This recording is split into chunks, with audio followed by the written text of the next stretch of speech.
or if all you have is the AM one from the bulletin, there are some in the back. Please feel free to grab one. We are on the only side, the PM side. You can write notes on the blank side if you so choose, and I encourage you to write notes as you have interest to. Please do so. There's nothing sacred or special about the paper. You can write on it, totally fine. Be my guest. We're talking about mysticism tonight in part because if you notice at the top it says Isaiah 13 through, because I'm not really sure how far we're going to get. Hopefully we make it all the way through, but we'll see. I don't know about you and what your experiences were like as a child, but if you remember what we've been talking about here in Isaiah chapters 12 and 11, we just left a couple of very encouraging chapters. And when I was a kid, when I was about to be punished, and I learned this over time, my mom would make sure to encourage me that she did in fact love me, that she wanted what was best for me, and that what was about to happen was in fact for my best. And then inevitably along the way I'd hear something to the effect of, this is going to hurt me a lot more than it's going to hurt you. We've talked about this, right? And I don't know how your parenting was, how you were raised, but that's how I was raised. And I knew that when I started hearing these kinds of things, the day wasn't going to go very well. It was in fact going to be probably a pretty painful day. And there were few punishments that were more painful than the second time I did the same thing within an unreasonable amount of time. See, there was an expectation when I was punished by my parents that I would learn the lesson. And when I didn't learn from the initial punishment, whatever it may have been, they tended to escalate punishment. And so punishment changed, and that's what I encourage all parents. Find what works for the child, depending on the age that they are. Whatever works, within reason, do it. And for some, it's going to be, right, teenagers, you take their phone away. and they look, whenever I suggest that, teens hate when I suggest that. And there's a lot of things. In fact, my wife and I were talking to Diane one time, and she has grandchildren who have been living with her, and we gave her some ideas, and I can't imagine her grandchildren appreciated those ideas. I made her promise that she wouldn't tell the grandchildren that they were from me, but we gave her some ideas. And you have to sometimes be creative, and even though I was punished as a child, a lot probably, I learned a lot of those lessons. One improvement would be if I had learned some lessons from other people's punishments. That would be even better, wouldn't it? That would be a superior way of learning from others and the experiences that others have. We don't always do that. In fact, sometimes we need to learn it the hard way, or we choose to learn it the hard way anyway. But there were some lessons I learned from my friends, and from the bad decisions that they made, and from the bad decisions my sister made, and from other things that were going on. I could learn not only from my own mistakes, but also from others. And isn't that what Romans 15:4 is somewhat all about? The things that were written before time were for our learning, that we through patience and comfort of the Scriptures might have hope. Not just hope in a future that's talked about through the prophecies, but also that we could avoid the punishments that some of these individuals and the pitfalls that some of these individuals have. In fact, Paul makes that very argument in 1 Corinthians, that we should not be like the Israelites in some specific aspects, and so he enumerates them. And so there are some lessons from judgment. And even though these next significantly numbered passages are going to be judgments upon nations and upon kingdoms, there are a number of things that we can learn from these scenarios and these situations. In fact, if we begin here in Isaiah chapter 13, if you pick up specifically in verse 17, Isaiah chapter 13, we're talking about a proclamation against Babylon. And so God tells Babylon that they're going to be destroyed. Now, Babylon won't even come into power as being the preeminent kingdom for another 100 or so years. It's going to be quite a while. In fact, we should all recognize that, considering the Assyria is still in the throes of the kingdom. In fact, there we go, Babylon. In verse 17, notice with me, he says here, "Behold, I will stir up the Medes against them." That should sound familiar if we've studied the book of Daniel. Daniel chapter 6, the handwriting on the wall, another very common colloquial term that comes straight out of the Bible. Mene Mene Tekel Upharsin is what that handwriting was, and it meant that his kingdom had been weighed in the balances and had been found wanting, and it was going to be given over to the Medes and the Persians, distributed over to them. He says, behold, I will stir up the Medes against them, who will not regard silver. And as for gold, they will not delight in it. They are not here for silver or gold. In fact, the Medes and the Persians, when they come, they're here for destruction. And that is it. And there's no reason for it. There are a number of things in the Scriptures and in the histories of the world that we see the hand of God, and few so strongly as the Medes and the Persians coming into Babylon, destroying the city and not looting it. Another would be when Rome comes to town in Jerusalem. They never destroy temples. They never destroy anything relating to the gods. In fact, they have a pretty strong practice of incorporating God worship of all kinds of different gods. And they never, the only thing ever left in a town that the Romans have destroyed, temples. And yet when they come to Jerusalem, the thing they destroy most severely is the temple. That representative of God in 70 AD. That which God determined would happen and Jesus predicted would happen. The very thing that was so unlikely for the Romans to do, they did it. It was very out of character. Why do you suppose that was? Because there was another individual behind the destruction of the temple. It wasn't just the Romans come to town. And the destruction of Babylon wasn't just the Medes and the Persians coming to town. It was God coming in force using a tool that was at his disposal. If we pick up here again, we're in Isaiah chapter 13. Notice again in verse 17, behold, I will stir up the Medes against them who will not regard silver, and as for gold, they will not delight in it. Also their bows will dash the young men to pieces, and they will have no pity on the fruit of the womb. Their eyes will not spare children. They won't even take slaves in a lot of cases, which was also incredibly unlike the Medes. He says, in Babylon, the glory of kingdoms, the beauty of the Chaldeans' pride will be as when God overthrew Sodom and Gomorrah. Overthrew is kind of a light word for what took place. Fire from heaven. Absolute destruction. And that's what we find in Babylon. Utter destruction of the city. And that is not usually what happens. If you have an incredibly well-fortified city and you happen to get in and you're able to kill the people inside, what do you do with the city? Do you just destroy it? Do you just obliterate it from the face of the earth? No, you just incorporate it into your kingdom. You make use of it. It suddenly becomes your glory and your light and your capital, perhaps. That's exactly what usually happens. And yet, when the Medes came with the Persians, Babylon was utterly destroyed. If you turn over to chapter 14, in verse 4, he says that you will take up this proverb against the king of Babylon and say, how the oppressor has ceased, the golden city ceased. The Lord has broken the staff of the wicked, the scepter of the rulers, he who struck the people in wrath with a continual stroke. He who ruled the nations in anger is persecuted, and no one hinders. At first I was trying to come up with clever names for all of these kingdoms. It was a stupid idea, just forget I even said it. But these were called, I called them the bullies, because the Babylonians they were very much the bullies. A lot of these kingdoms could be compared to bullies, though, and that didn't work, so I had to mix it. 70 says, the whole earth is at rest and quiet. That's very unusual, because usually Babylon is tearing up and destroying and taking captive. He says, the whole earth is at rest and quiet. They break forth in singing. Indeed, the cypress trees rejoice over you, and the cedars of Lebanon, saying, since you were cut down, no woodsman has come up against us. The whole world feels a sigh of relief when Babylon is destroyed. Because that bully, that big kid on the playground who torments everyone, has been dealt with.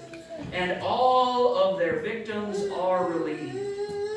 In chapter 14, verse 24, we learn from his decree against Babylon that the enemies of God receive their due. In chapter 14 verse 24, we learn that, actually verse 27,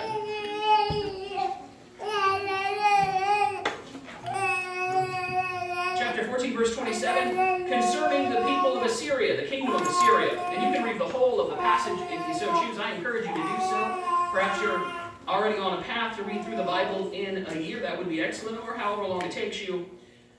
But for now, we're going to read verse 27. He says, "For the Lord of hosts has purposed, and who will annul it? His hand is stretched out, and who will turn it back?" What an excellent quotation there from Isaiah concerning the will of God. What the Lord determines concerning Assyria, concerning Babylon, concerning any of these kingdoms. Who was going to stop it? If you remember Daniel chapter 2, when the decree came out or Daniel chapter 3, I should say. Daniel chapter 3, when the decree came out that at the sounding of these instruments, that all individuals would bow to that statue, and there were 3 found in Babylon who would not. What did the king say to those individuals who stood before him? "Who can deliver you from my hand? Who is capable of securing your life against the destructive force that I possess?" And he threw them in the fiery furnace because of, in his mind, their disregard of him, of his kingdom, of his laws. But what the Lord had determined, that is what would be done. And the Lord determined to rescue Shadrach, Meshach, and Abednego. In Acts chapter 5, Gamaliel, verse 34 through 39, Gamaliel comes to the conclusion with the Sanhedrin that if this plan or this work is of men, it will come to nothing. When it came to the gospel, he concluded. He couldn't conclude one way or the other whether it should be supported or whether it should be rejected, which is sad. But when he came to that conclusion, at least he came to the conclusion that you shouldn't get in the way. If you can't conclude that something is wrong, stay out of it, right? Stay out of it. And that's his advice to these individuals, to the Sanhedrin. He says, "But if it is of God, you cannot overthrow it, lest it even be found to fight against God." Lest you even be found to fight against God. And that is the last thing, to Gamaliel, that you all want to do. Any of us wants to do is to fight against God. And yet how many individuals are doing that very thing, thinking that they're fighting against God? They're not even fighting against God. I mean, have you ever been irritated? And I just had one. Have you ever been irritated by those tiny gnats? That's what we are to God. If we are trying to fight against him, we are barely an insignificance to him. He cares about us. He wishes we were better than we are. And he has prepared a way for us to be redeemed. But if we fight against God, it is like a gnat against a grown man. It is an insignificance. It doesn't even get in the way. In Isaiah chapter 14, the people of Philistia receive news. In verse 28, this is the burden which came in the year that King Ahaz died. And that's a big key for what's going on in this passage. In the year that King Ahaz died, he says, "Do not rejoice, all you of Philistia, because the rod that struck you is broken." Ahaz was tormenting them. And the year Ahaz dies, the people rejoice. They think, all is well now, that things are going to change, that everything is going to go well. And then he says, "For out of the serpent's roots will come forth a viper, and its offspring will be a fiery, flying serpent." So you had a snake, and then you're going to get a viper, and after the viper is going to come what's worse than a viper? What's worse than a snake? A flying snake, right? Am I right? Well, what's worse than a spider? A spider that flies, right? You put wings on it, it gets worse. And that's what God says. Don't think, especially if you're outside of the relationship with God, don't think that things can't get any worse. They can. And that's sometimes the way we handle people, the way we handle death. Sometimes we say things that have no purpose, that have no place other than to seem comforting to the people who have lost someone. We say things like, well, they're in a better place. Are they? Are they? And we shouldn't say something that's untrue. We shouldn't say something that we're not sure about. It's a hard decision to make, but there are a lot of things people say intending on being comforting, and some of them are just bold-faced lies. Some of those are just things that we ought not say to begin with. And there's a lot of things like that, aren't there? A lot of things we say to give comfort to people, whether it's in times of loss or situations. We tell people, well, at least things can't get any worse. Don't say that. Don't say that. Like, you don't pray for patience. unless you're ready for some things to happen. You don't say, well, things couldn't get any worse, because they can. Because sometimes a snake dies and all you get is a flying snake instead. In chapter 15 and 16, we have a decree concerning the extended family. The extended family, I call it because Moab is a relation to Israel, very much like Edom. They are, Genesis chapter 19, Lot's children, or Lot's descendants, through his daughter's indiscretion. You remember when Sodom and Gomorrah were destroyed, and Abraham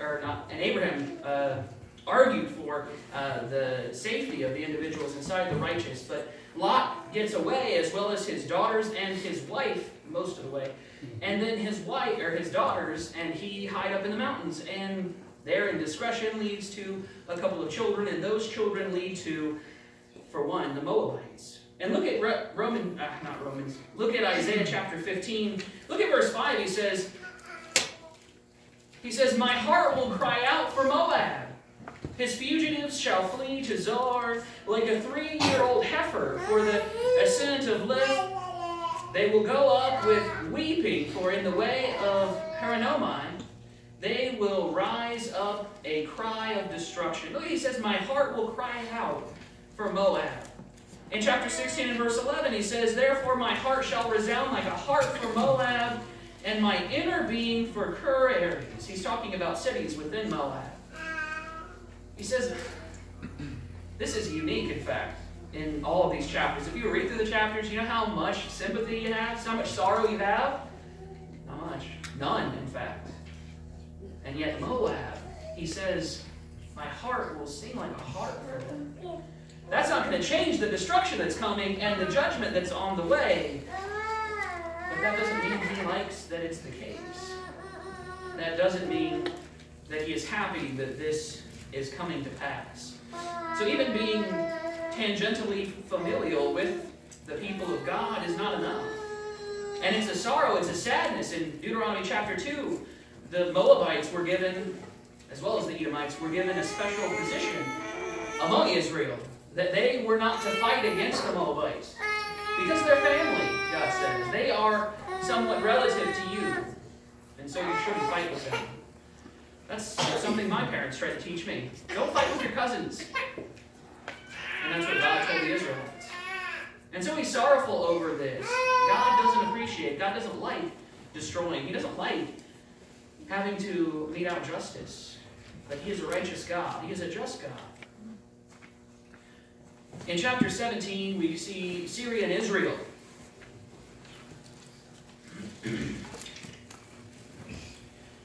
Chapter 17, notice in verse 7, he says, in that day, a man will look to his Maker. Now, back up to verse 6.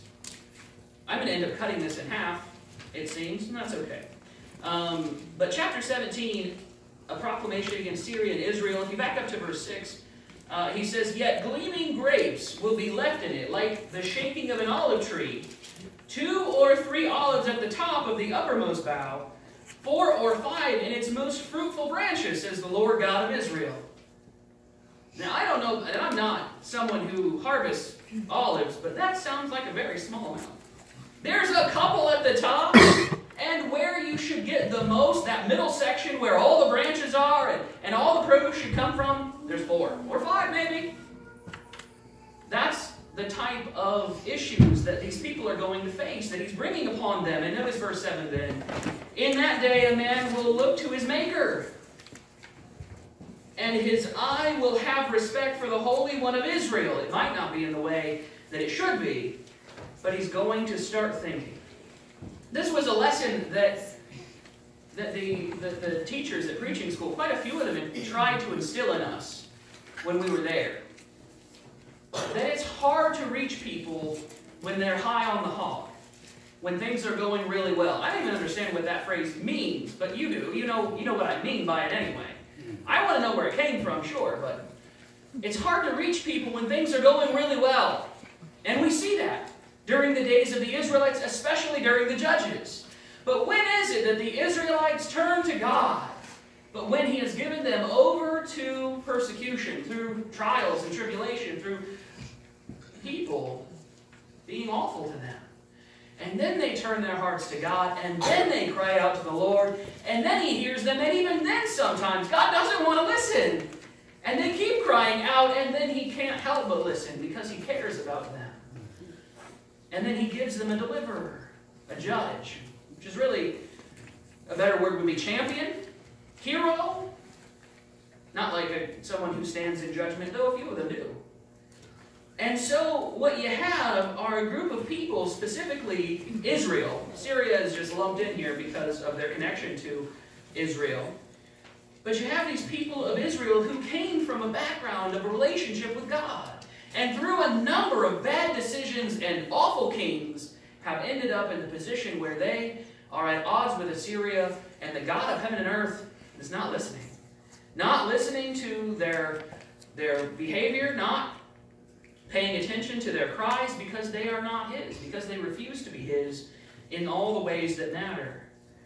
And He says that this is going to get so bad that these people who haven't listened to me for years, for decades, for generations, they're going to turn to their Maker, and sure, they'll probably cry out, "Why, Lord? Why are you treating us like this?" But they'll turn. They'll turn in some way, form, or fashion. He will not look on the altars. He will not respect what His fingers have made, nor the wooden images, nor the incense altars. He is going to reject those things. He's going to realize how dumb they are, that these things can't save them. These are things that you create when things are good. And you can pretend like it's these things that are giving you prosperity or providing your well-being. But when things go wrong, these images mean nothing anymore. In that day, His strong cities will be a forsaken bough, and an uppermost branch, which they left because of the children of Israel, and there will be desolation. Verse 10. Because you have forgotten the Lord God of your salvation, and have not been mindful of the rock of your stronghold, therefore you will plant pleasant plants and set out foreign seedlings. In the day you will make your plant to grow, and in the morning you will make the seed to flourish. Stop. You will do everything you can to make sure that this plant produces. And you will guard it, and you will protect it, and you will water it and help it to grow. You'll do everything possible because things aren't going well. You'll do, and this is the problem, everything in your power, your earthly power, to make it grow. And what does He say? But the harvest will be a heap of ruins in the day of grief and desperate sorrow. Woe to the multitude of many people who make a noise like the roar of seas, and in the rushing of nations that make a rushing like the rushing of mighty waters. You ever been in a big crowd? I don't mean just like kind of large crowd. I mean huge crowd. You moved in a big city, not moved into, but moved around a big city where there were just a lot of people. It sounds like that. It's weird. Not like it sounds like the ocean, like you're putting a shell up to your ear, but there is like a sound that it makes that is inspiring, or sometimes awful, or disconcerting sometimes. And He says that all of these people are going to be rushing for the smallest of grain, for the tiniest of food. They're going to turn to God, but not in the way that they need to. They're going to turn to God and possibly curse Him because they've forgotten the God of their salvation. They've forgotten the God of their fathers who made promises to them. Siblings and strangers united are not enough. We working together, if we accumulated all of our good works, every last thing that we ever accomplished good for the Lord, and we could somehow manifest it into one person, they wouldn't go to heaven. They wouldn't go to heaven. Because it's not about your goodness.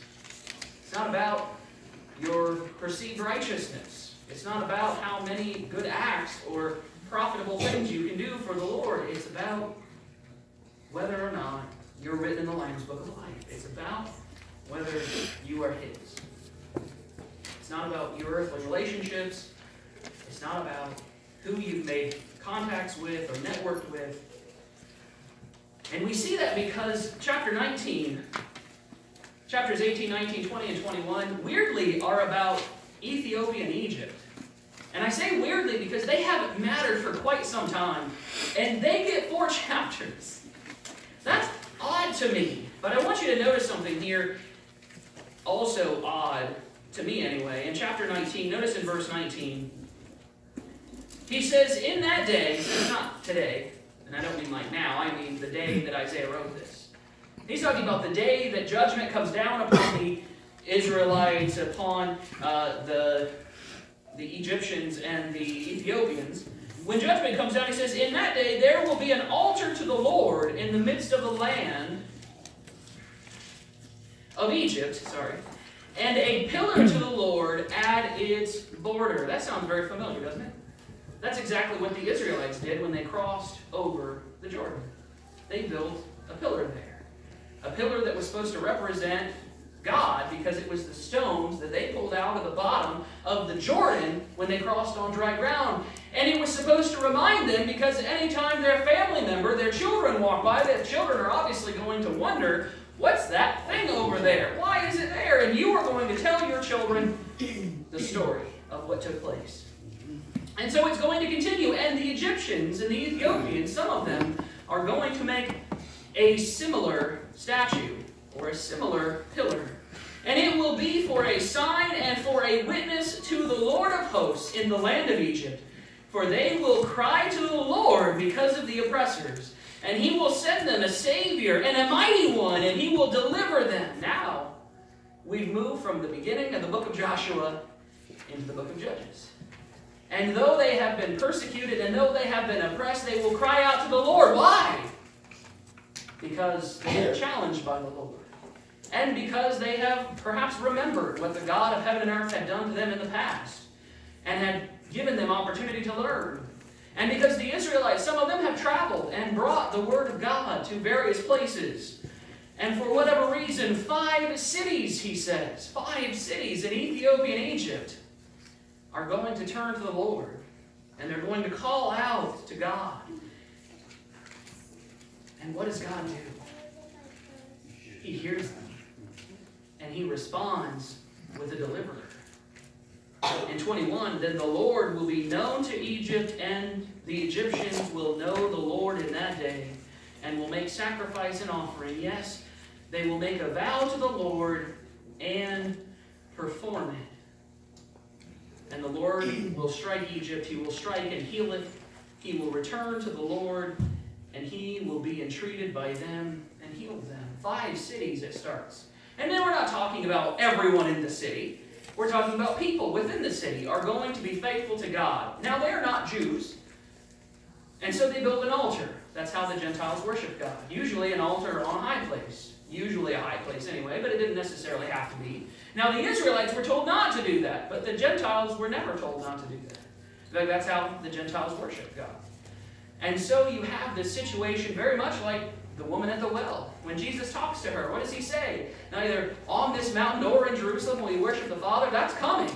So at the time, it was appropriate for the Samaritans to worship God on the mountain. It was appropriate for the Jews to worship in the temple. That's the way God had ordered it. But you're going to have a light in Egypt. You're going to have people who change. And they don't become Jews, but they become Gentiles who are faithful to God of all things and in all places. That's crazy. And yet, what does Isaiah say? That as crazy as that sounds, it's going to happen. I don't mean it's going to happen as far as future tense from us. I mean it happened in the past. Exactly as the Lord predicted.